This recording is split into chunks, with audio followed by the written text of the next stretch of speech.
Hello, I'm Katie Nichols, and this is my Geology 102 final project. At the beginning of the semester, we were all posed a very difficult question. If I could travel back in geological time, I would visit what period and why?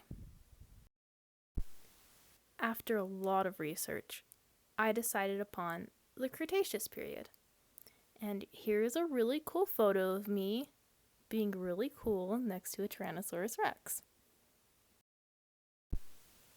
Let's start with a little background information on the Cretaceous. When it happened in geological time, a early and late breakdown, plate movement, and climate talk. Let's talk a little about geological time of the Cretaceous. The Cretaceous is the last of the three periods in the Mesozoic era. It began 145.5 million years ago and ended 66.5 million years ago. That's approximately 80 million years long, making it the longest period in the Mesozoic era. The Cretaceous ended with a mass extinction in which 70% of all species became extinct. That includes all non-avian dinosaurs. The Cretaceous was preceded by the Jurassic and followed by the Paleogenic period. Let's break down the Cretaceous even more. The early or lower Cretaceous stretches from 145.5 to 100.5 million years ago. It can be broken down into 6 stages. I would try and say these, but I'm sure I would butcher them very badly. The late or upper Cretaceous stretches from 100.5 to 66.5 million years ago. It can also be broken down into 6 stages. Let's talk a little about plate movement during the Cretaceous. When the Cretaceous period began, Pangaea had already started to separate. Laurasia was completely separated from Gondwana, and Gondwana broke up into South America, Antarctica, and Australia rifted away from Africa. By late Cretaceous, the continents had split into several smaller continents. Global climate became cooler, and forests evolved to look similar to present day. The continents also looked very similar to present day. The Cretaceous and its climate. The Cretaceous period had a swing of climate that varies from relatively warm to relatively cool climate. The warm early Cretaceous had excellent conditions for abundant life from pole to pole. The average temperature was 88 degrees Fahrenheit. By late Cretaceous, the climate was much cooler, with an average temperature of 70 degrees Fahrenheit. Now, let's get to the real reason why I chose the Cretaceous. It's life. We'll go over plants, invertebrates, and vertebrates. Let's dive right in with plants. The Cretaceous brought the rise of angiosperms. Angiosperm pollen grains are recognizable from as early as the lower to mid-Cretaceous. A number of extinct angiosperm groups can be recognized as very similar to living angiosperms. A major group overview includes ferns, horsetails, conifers, cyans, ginkgo, nettles, bientals, and angiosperms. Let's start with Schiziopus. They are ferns. They were located worldwide. They lived in the Cretaceous. They are similar to Schizy plants of today, and leaf segments were 1 1/4 to 2 inches long. The leaves of this fern consisted of repeatedly diving, single-veined, narrow segments ending in rounded or pointed tips. They are pod-like structures, as you can see an example of the toothbrush fern. Let's continue with Pteronopterus. They were in the group Pentals. They were located worldwide. They lived in the early Cretaceous, and their leaves were up to 16 inches long.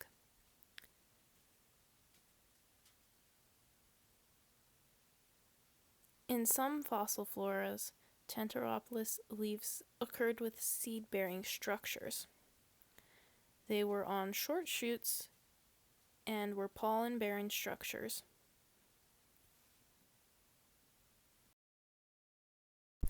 Let's talk about Temschia. They were in the group ferns. They were located in the northern hemisphere. They lived during the Cretaceous, and they were 14 to 15 feet tall. They seem more similar to a young redwood or a cedar rather than a fern. The colored picture is a chunk of fossilized Temschia from Idaho. I thought that was really neat. They seem more like a tree than a fern, but in fact they did not have a trunk. They were made up of large numbers of stems surrounded by a thick mat of fibrous, I'm going to say this wrong, adventice roots. Lastly, let's talk about Arctifrutis. They're in the group Angiosperms. They are located in China. They lived during the Cretaceous.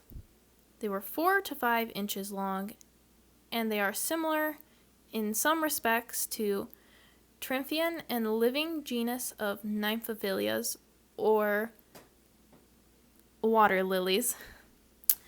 They are an aquatic angiosperm. They did not have petals or sepals, but they did have carpels and stamens. The flowers produced pollen, making them an angiosperm. Let's move on to invertebrates.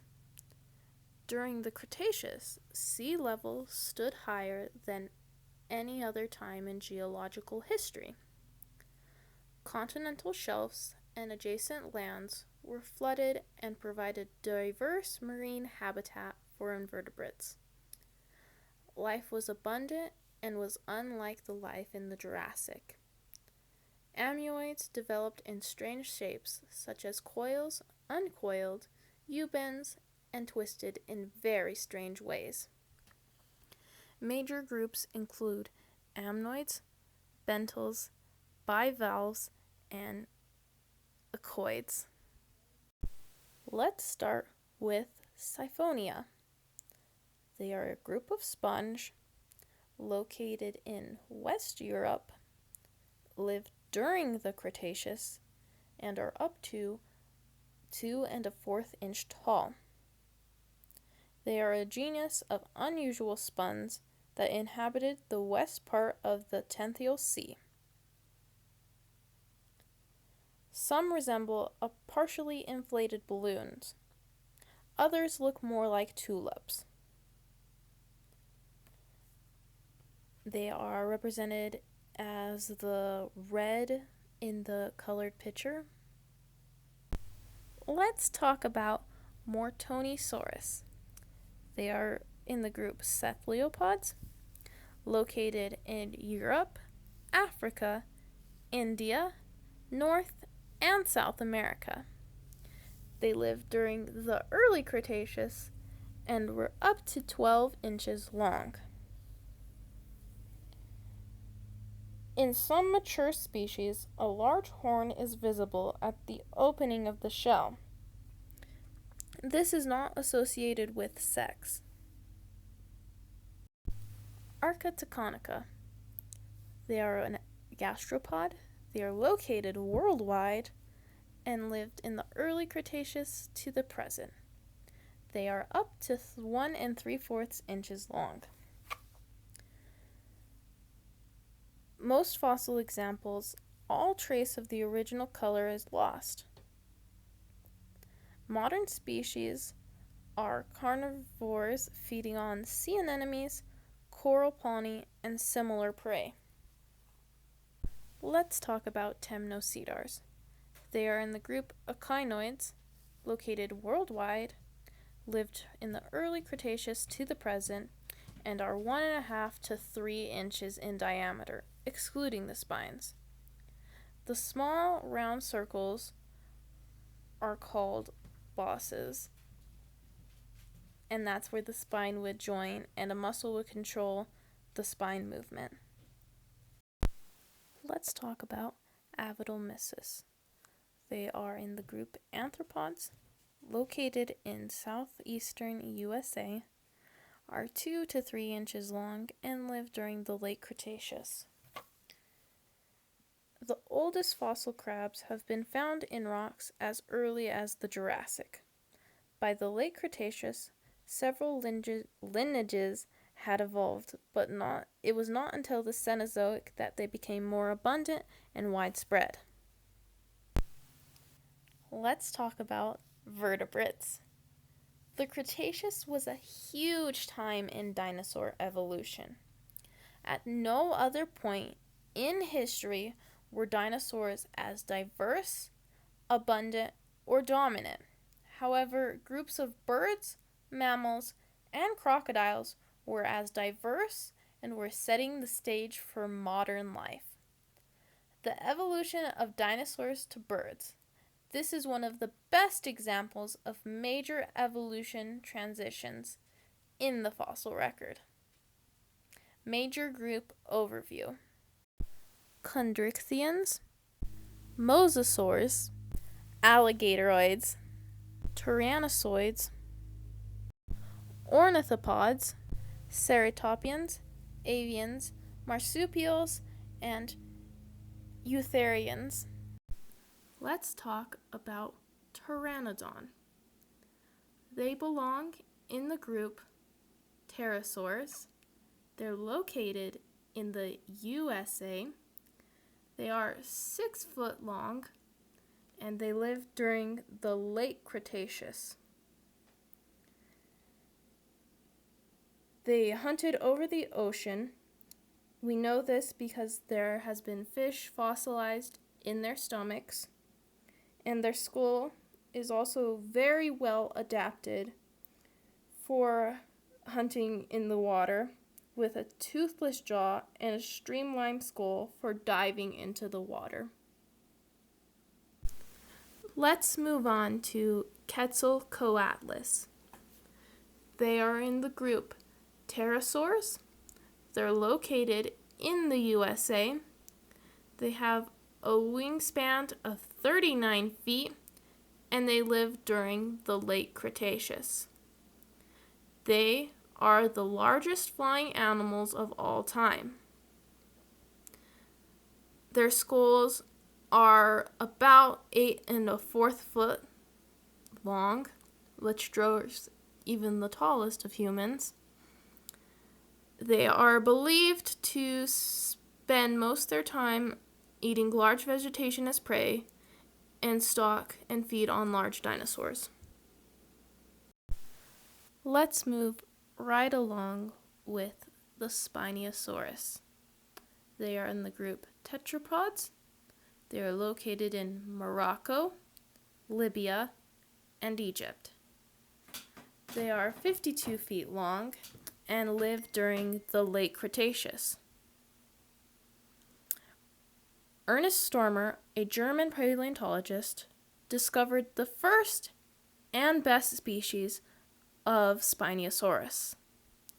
Unfortunately, it was destroyed in a bombing in Germany during World War II. It was an atypical dino.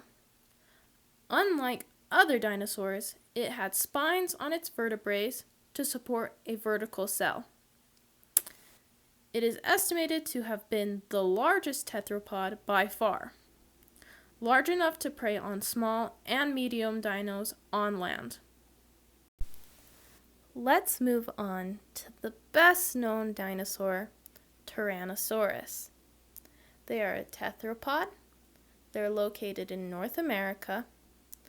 They were 39 feet long and lived during the late Cretaceous. The teeth show that they routinely crushed and swallowed bones. It is still debated if the Tyrannosaurus was a scavenger or an active hunter. Their arms are too short to grip prey, but it is believed they had a heightened sense of smell that supports the scavenger theory. Overall, it is believed that they were an opportunistic carnivore. They were able to actively hunt and prey when needed.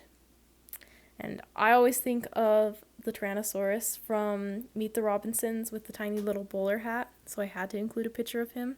So, enjoy. Let's move on to the Argentinosaurus. They are in the group Sauropodomorphs. They are located in Argentina. They are 98 feet long, and they lived during the late Cretaceous. They are one of the largest known sauropods. The Argentinosaurus was a primitive member of the group. A skull, neck, and tailbone have never been found, but based on one shin bone, the limbs would have been massive. Let's move right along to Eupocephalus. They are orthitherians. They're located in North America. They are 23 feet long and lived during the Cretaceous. Eutherians are closely related to ankylosaurs. The club on the end of their tail was more than likely allowed to move left to right. Let's move on to our final dinosaur, Triceratops. They are in the group Ornithischians. They're located in North America. They were up to 23 feet long, and they lived during the late Cretaceous. Their heads were joined by a ball and joint socket. They are a very large and heavy-built herbivore.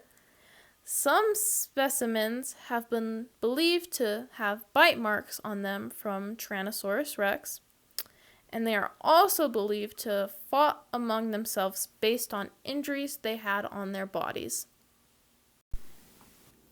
Let's talk about the KT extinction.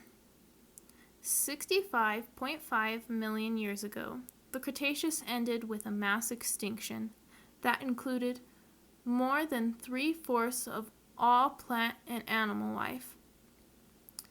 This event is known as the KT mass extinction. It occurs at the boundary between the Cretaceous and the Terrarian time periods. A small asteroid hit Earth. The evidence for the impact was first discovered by Walter Alvarez and his colleagues. The asteroid contains extraordinary amounts of metal iridium. The iridium is only found in small layers corresponding to the time of the mass extinction. Thanks for sticking around this long. Hope you enjoyed.